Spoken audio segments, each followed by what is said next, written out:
Hey everyone, this is Jack Thorne from Los Angeles, California. Happy to be here doing the month of horrors on the movie Cellar. Thank you, Dan, for inviting me. It's always a blast doing these, and looks like we got a really great theme this time, doing all these different decades, starting with the 30s. I think is an awesome idea. We'll get right into it. Here's my first film from 1931 called M, just the letter M, by Fritz Lang, the incredible German director. Now, Fritz Lang had already established himself in the filmmaking world, especially through Expressionism. So, I mean, at that time, you had the expressionists out there, and people like Lang and Eisenstein from Russia were probably right at the forefront of, that rapid fire editing, with the close up shots and everything looking super dramatic and everything, and just cuts, cuts, cuts, cuts, cuts. So when Fritz Lang decided to do his first first sound film, because I mean we're talking about a new science here.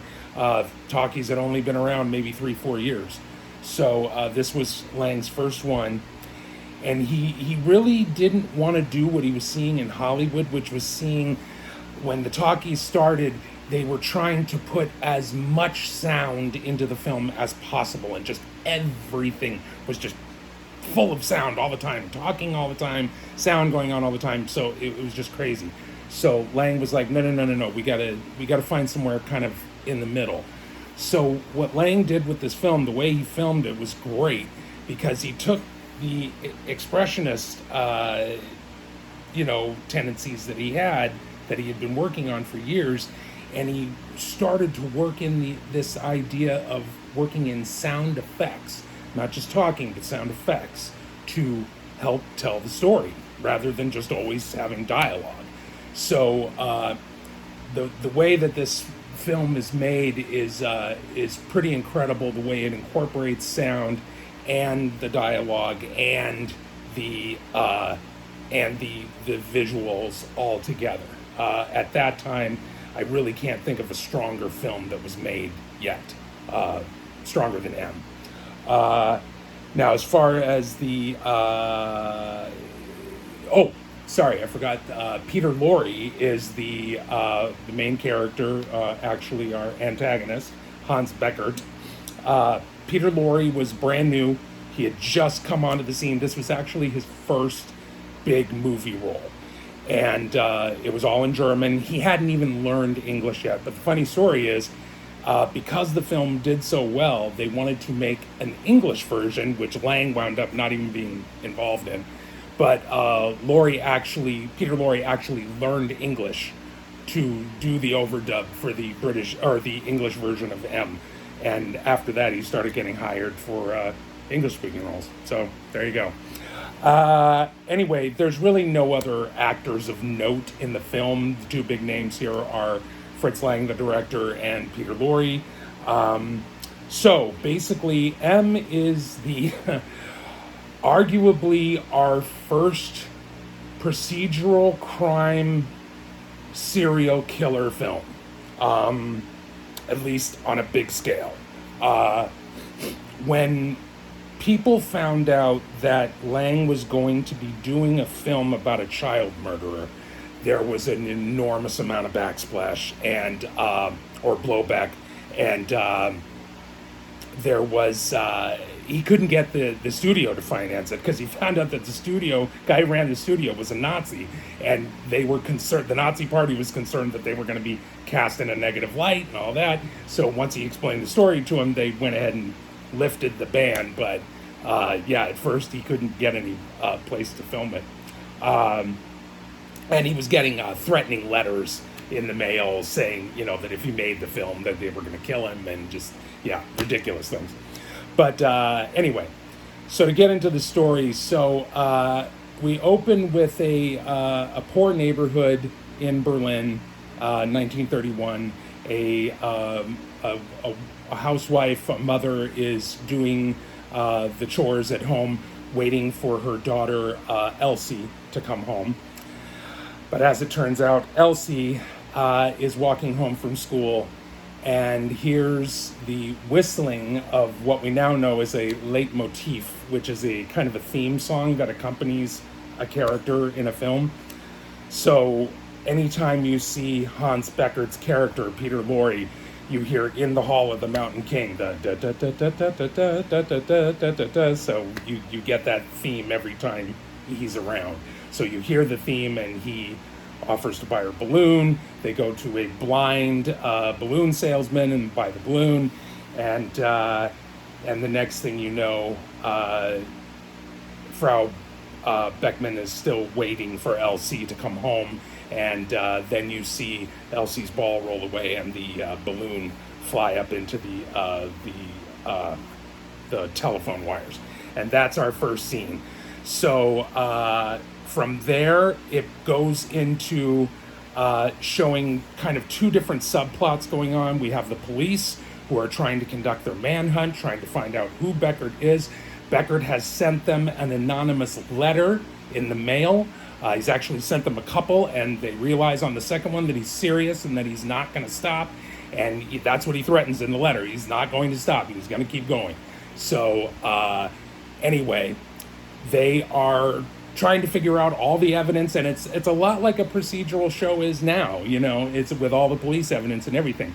Then, in addition to that subplot, is another subplot going on where we now have basically what is known as the German mafia in Berlin. It's a court of thieves and beggars and criminals, and they're run by this guy called the Safecracker. And he gets this meeting together of them, and he tells them, look, we got to get rid of this guy because the police investigation starts gumming up their ability to do business. So they decide that they can't afford to have this guy out on the street, not to mention the fact that they will be doing the world a favor by eliminating a child murderer. So as we get into the story further, the police are conducting their investigation. They actually find the house where he's staying at. They get his name as a lead, and they confirm that he did write the letter from that place. So they know who their man is. Now they're just waiting for him to come back. But what happens is Hans, of course, falls into the spell of his illness and needs to kill again. So he finds another girl and starts going away with her, and he goes by the balloon salesman, the blind balloon salesman that was there, and he's whistling in the Hall of the Mountain King theme again, and the balloon salesman recognizes him by hearing it, and so they inform the police. And then the beggars also find out. So Hans Beckert finally sees that he's being followed and he's being chased. But it's the criminals who are following him first.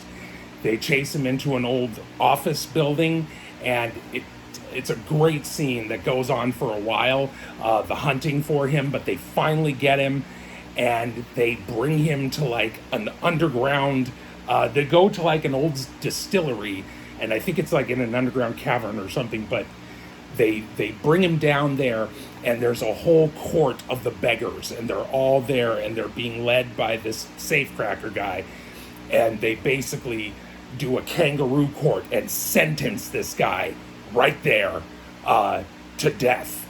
And he has a defending attorney who they provide, and he actually gives a good defense for him. He actually says, number one, who of you criminals here are worthy to judge this man?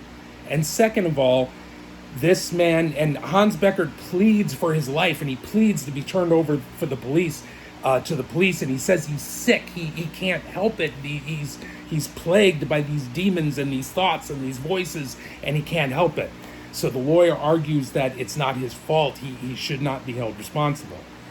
So unfortunately, this does not sway the court, and they're ready to go ahead and get him anyway.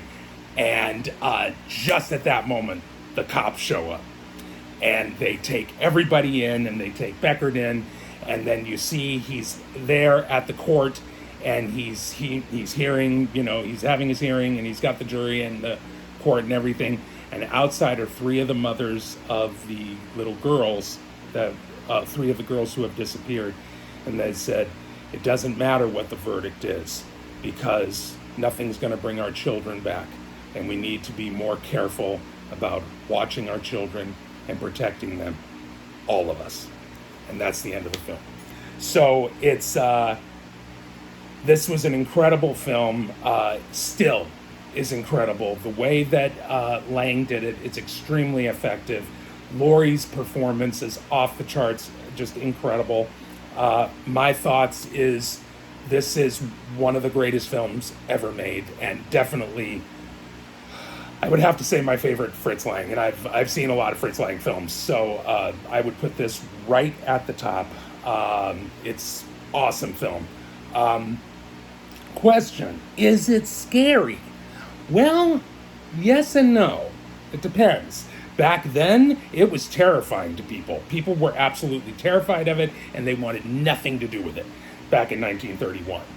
By now, today's standards, it's probably a little tame, and no, it would probably not be very scary.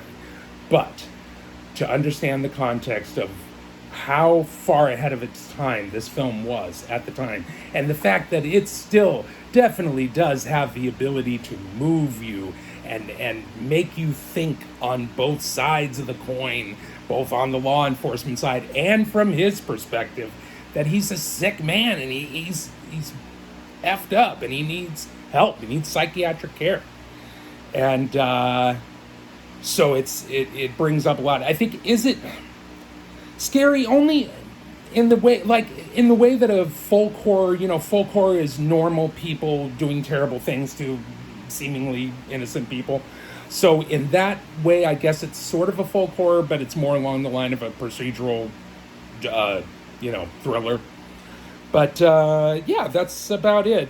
Is it a good Halloween film? It's M. I don't think it's a bad time for M. So it's M by Fritz Lang. What do you want from me? 5 stars. That's all I have to say. So anyway, thanks you guys. Hope you have a great time, and keep coming back for more Month of Horrors. Thanks again, Dan. Thanks, Movie Cellar. We'll see you soon.